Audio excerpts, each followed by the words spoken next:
Have you ever had the ground ripped out from under you by something as small as a phone notification? Because that's exactly how my whole world shifted one Tuesday afternoon.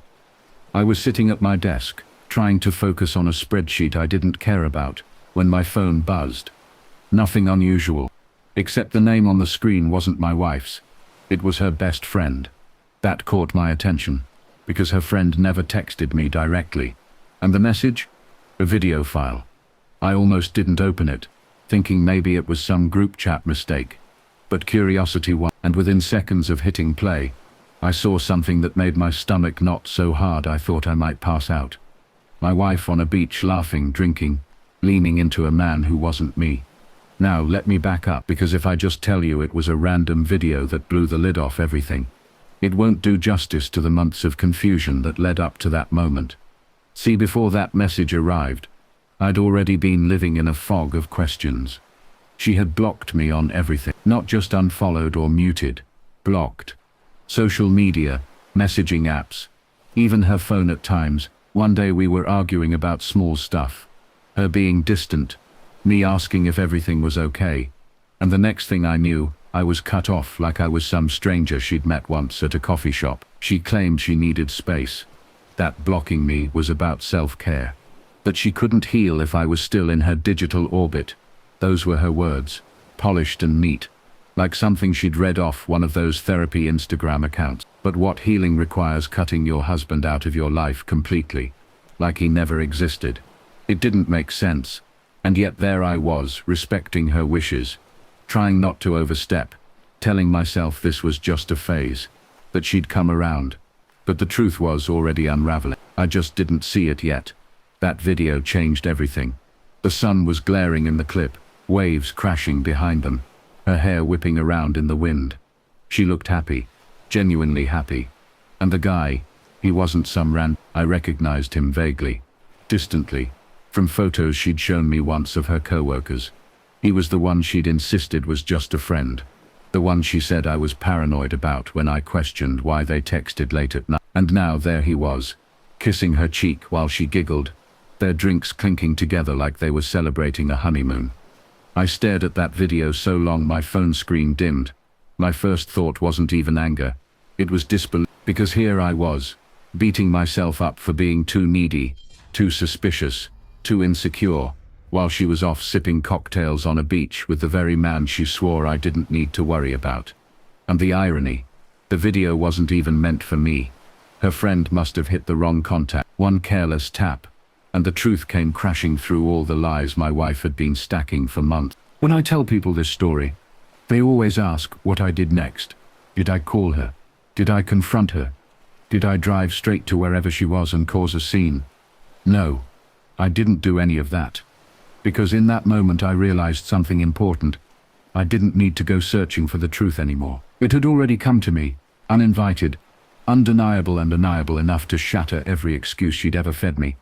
I sat there in the silence of my office, the hum of the fluorescent lights suddenly too loud, and thought about every little red flag I'd brushed off. The sudden girls' weekends that never included photos of actual girls, the time she'd leave her phone face down, even in the bathroom, the distance in her voice whenever I asked about work, and of course, the nuclear option blocking me everywhere. She hadn't been creating space to heal, she'd been creating space to live another life.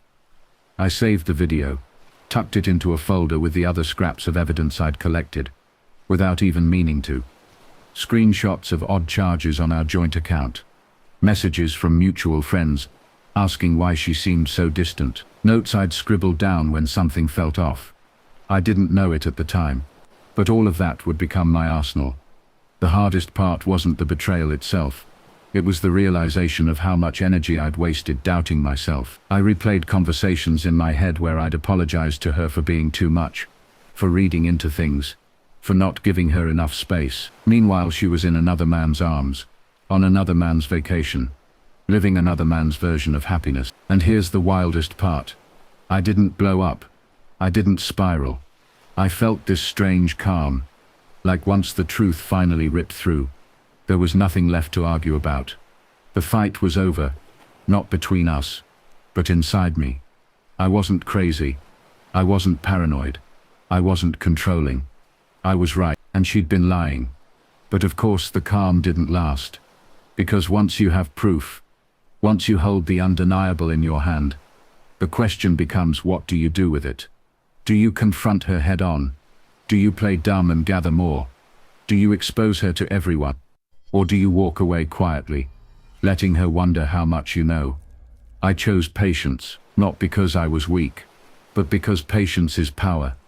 She thought she had all the control, blocking me, silencing me, living her double life without consequence. But now the balance had shifted. One accidental video, and suddenly I held the upper hand. I didn't respond to her friend, didn't mention the video. I waited.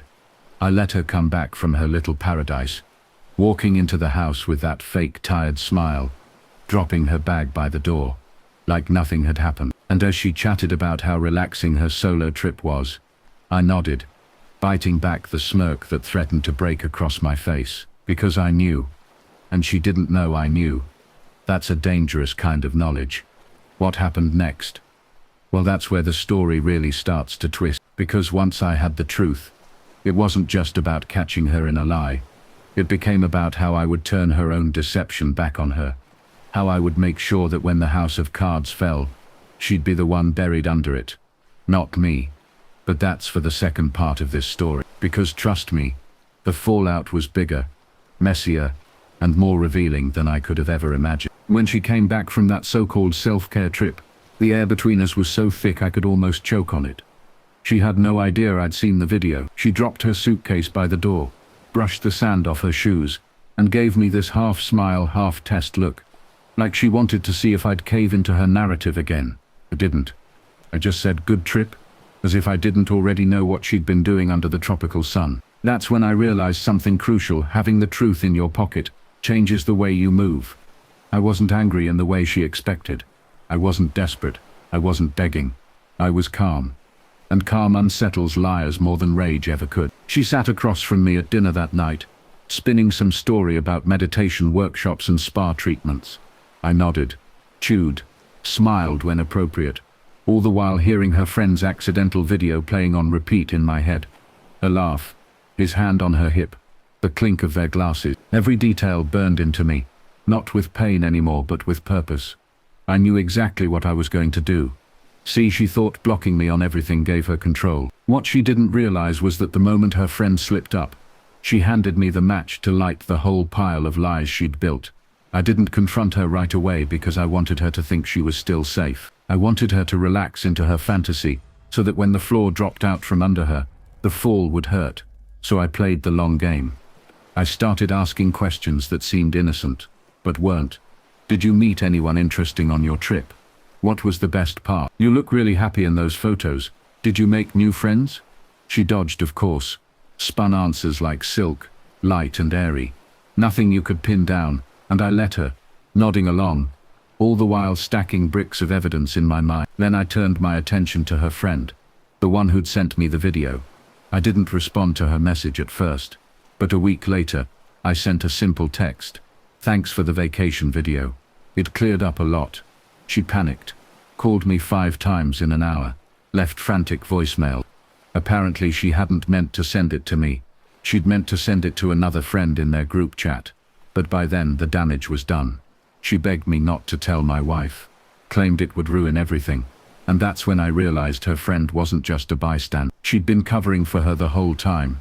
That was my leverage, because if her best friend was scared, it meant she had something to lose too, and nothing unravels a liar's support system faster than turning their own allies into liabilities.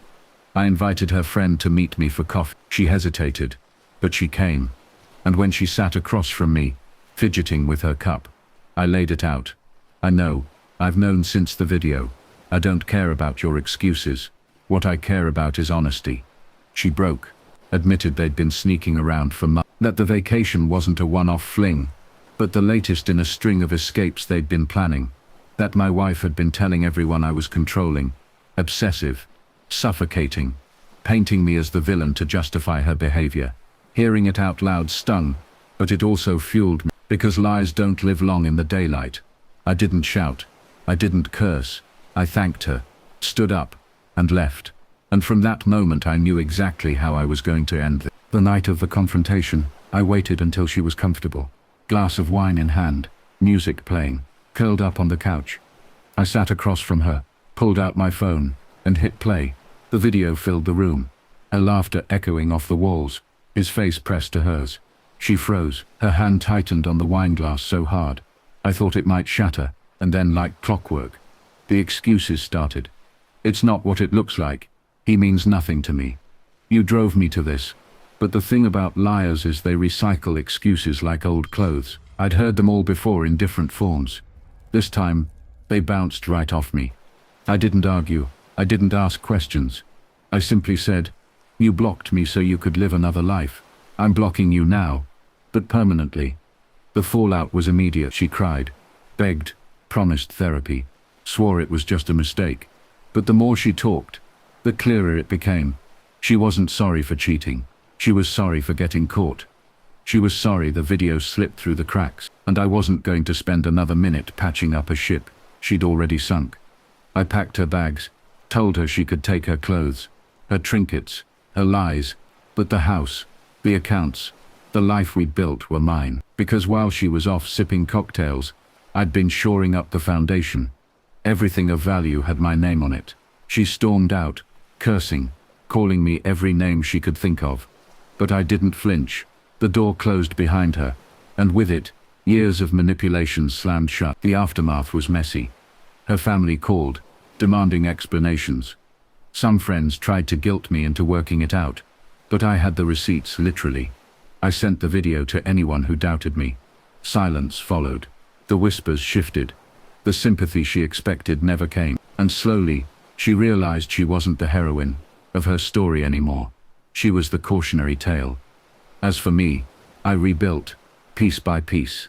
I went back to the gym, reconnected with friends I'd neglected, started cooking for myself again, enjoying meals in peace, without the constant weight of suspicion. The dog, always loyal, became my shadow, and in the quiet, I learned something valuable. Betrayal doesn't define you, your response does. I didn't just survive her lies, I outlived them. I turned the very thing she thought would destroy me into the key that set me free. And now, every time I see her name pop up somewhere, mutual friends, whispers online, I smile, because I know the truth. I know who she really is, and I know I walked away with my dignity intact, while she's still scrambling to rebuild hers. So if you ask me how it felt to be blocked on everything, I'll tell you this. At first it felt like abandonment, but in the end, it was liberation. Because sometimes, being cut off isn't the worst thing that can happen to you. Sometimes, it's the best gift a liar can give.